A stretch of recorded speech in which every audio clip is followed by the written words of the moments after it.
folks, how you doing? This is this week's Homebrew Wednesday video. What I've got here is a Mexican cerveza. It's really nice, this. This is the cerveza that I had in the fridge for about 7 weeks in the temperature controlled beer fridge. And as you can probably hear in the background, the temperature controlled beer fridge is going off and on at the moment. Sustaining a temperature of 21 degrees, and the reason it's doing that is because in there I've got what I'm going to show you next. Now, I've done this intro bit obviously before what's going on in the fridge. That's the end result. I don't usually do videos arse about face like this, but today that's what I've done. So cheers to you.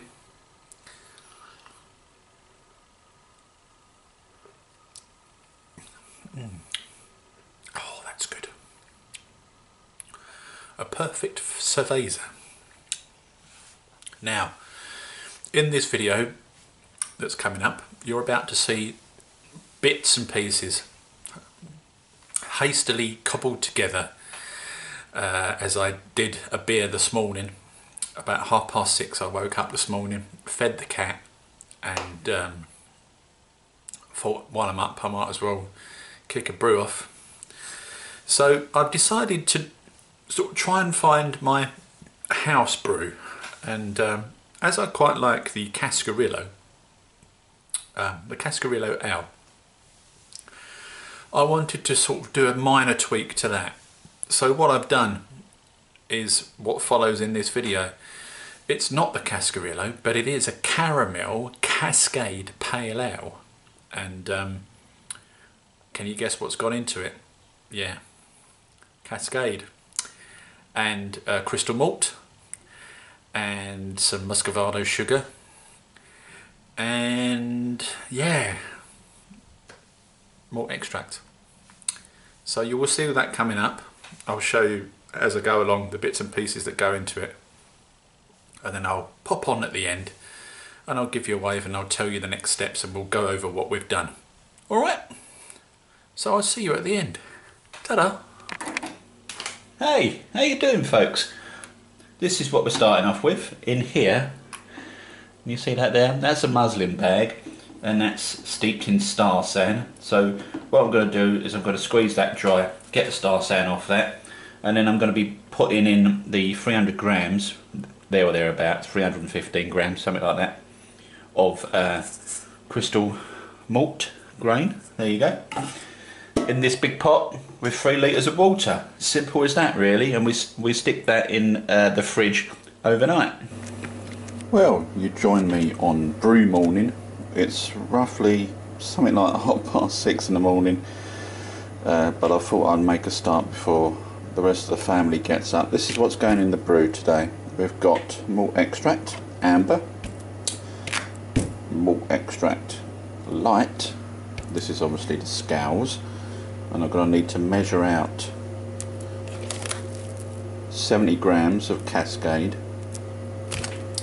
I've got roughly 400 grams of light malt extract there, but I'm going to bump it up to 500 grams with a little bit of brew enhancer, which is, as you know, is half of malt extract and half sugar.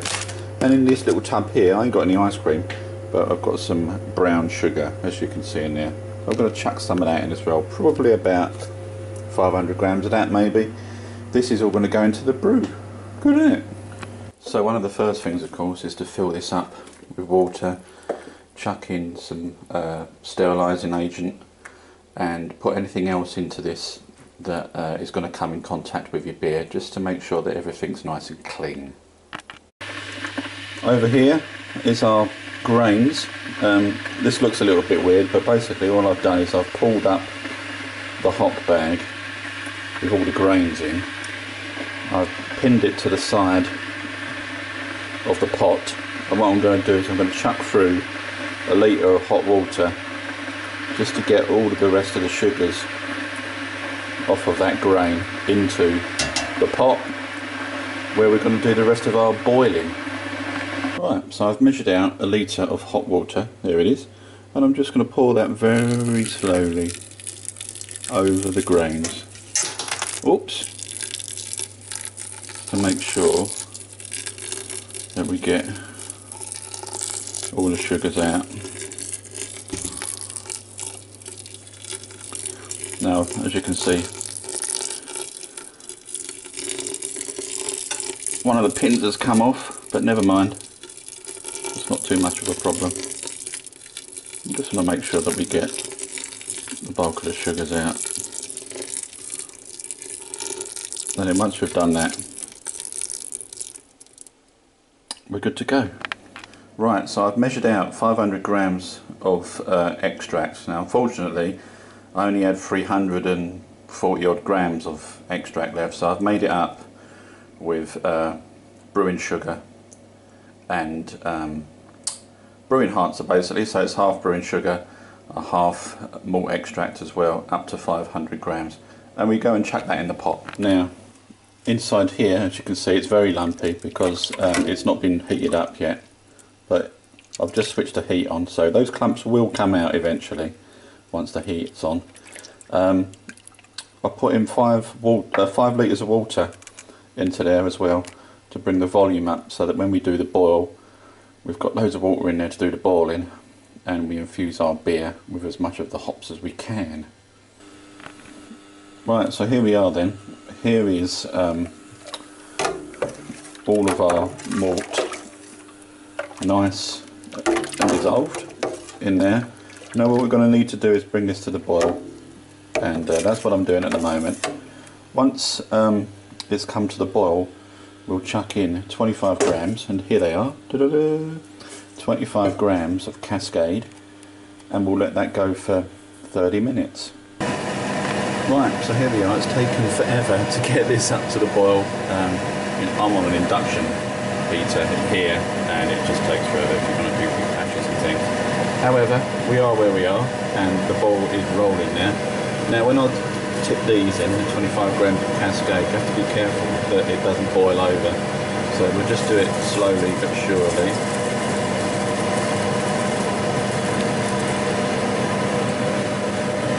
Keep your eye on it, make sure it's fine. Yep, that's alright. Give it a little bit of a stir, and we'll let it go for 30 minutes. Quick start, boom, and then we'll come back. Right, so now that's on the boil, the first edition of the Cascade is bubbling away. I've measured out 15 grams, there you go, 15 grams of Cascade, and that will be the next edition. Right, so here we are, 30 minutes later. That's been going for 30 minutes. We're going to add the second lot, the second edition. This is 15 grams of Cascade. I'll chuck that in there. Give it a little bit of a stir.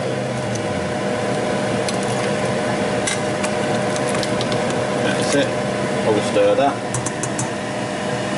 Lovely jubbly. And we'll set the alarm for 20 minutes. Sorted.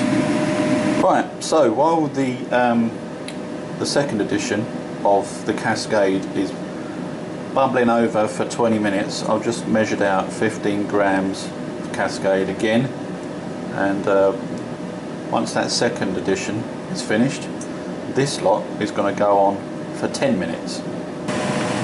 And thank goodness it's the last edition time. Another 15 grams of Cascade, chuck that in there. That's going to go in for 10 minutes, so we set the timer. Sorted. Okay, so while we're coming to the end of the last boil, I've thrown the 2 tins of malt extract. There's one, all gone.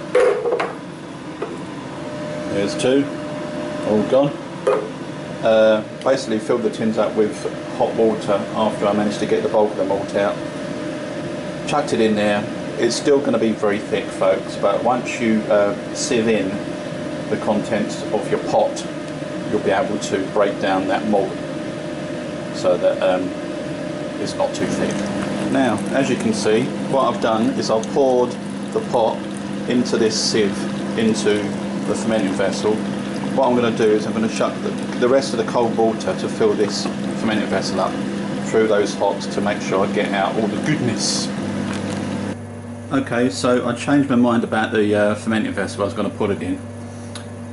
Finally, when I filled it up with water and topped it up with a little bit of extra brown sugar to bring the ABV up, I nearly had 25 litres, and I was a little bit worried that if we had a blowout then it would go everywhere. So this particular fermenting bucket, I've got it in there, holds up to 27 litres, which is absolutely fine. I've stuck a little blowout tube in there, as I am one to do, but at the moment it's too hot, so it's going to sit in the fermenting fridge until it's cooled down to around about 21 degrees, and then I'll pitch the yeast. That will probably take a couple of hours or so before I'm at the point where I can chuck the yeast in. Well, I don't know if you can see that, but there's our container with all of the yeast in.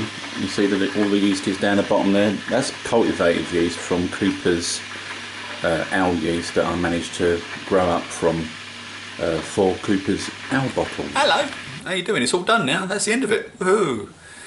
The video is finished, except for this bit here. You alright?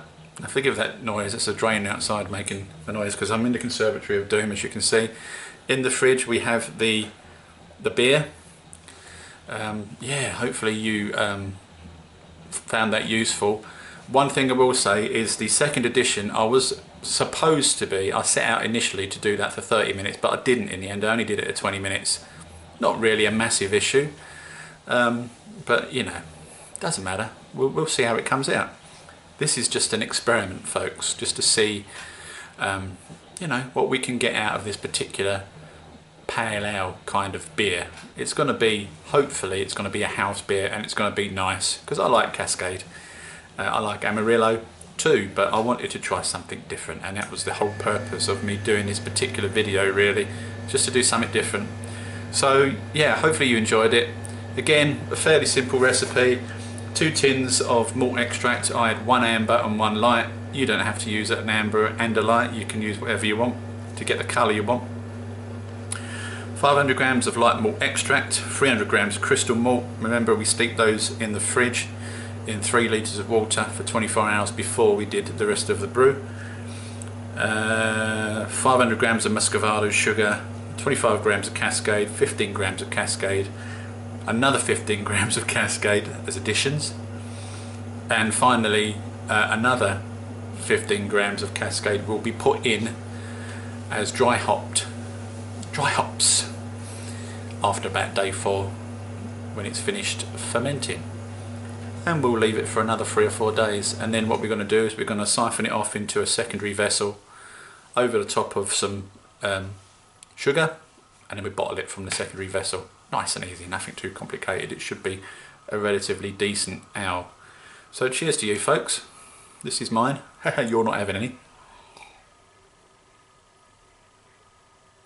As I say, I hope you found it useful. Obviously you're not going to see me putting in the hot bag after day 4. Don't worry about that too much. You just need to remember to do it or not do it. It's up to you. Your beer, isn't it? If you're going to give it a go, you do what you want. But that's what I'm going to do. So yeah, it's all good. And the yeast I used, I haven't mentioned, is the Cooper's cultivated yeast that I did in a few Homebrew Wednesday videos ago. That was cultivated from 3 or 4 bottles of Cooper's sparkling ale. I did a 2-step process. I did a 1 litre starter for 24-36 hours, and then I put it in the fridge to settle. Once it had settled, I poured off the bulk of the extract, the liquid, leaving just a little bit at the bottom so that I could shake it up and get the yeast back into suspension. Poured that into a sanitised 2 litre vessel, stuck that on the stir plate and let that go for another 24-36 hours, something like that.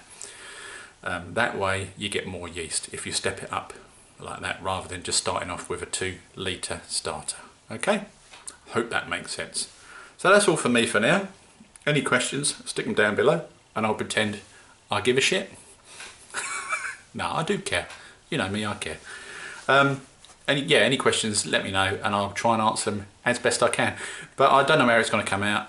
You know, this really is just a tweak of the Cascarillo. We're leaving out the Amarillo and we're putting lots more Cascade into the brew at different timings. So we'll see how it comes out. It can only be nice, can't it? It can't go wrong, really. It's a beer. It'll be all right. It'll be fine. So I'll see you on the next one, folks. Ta-da!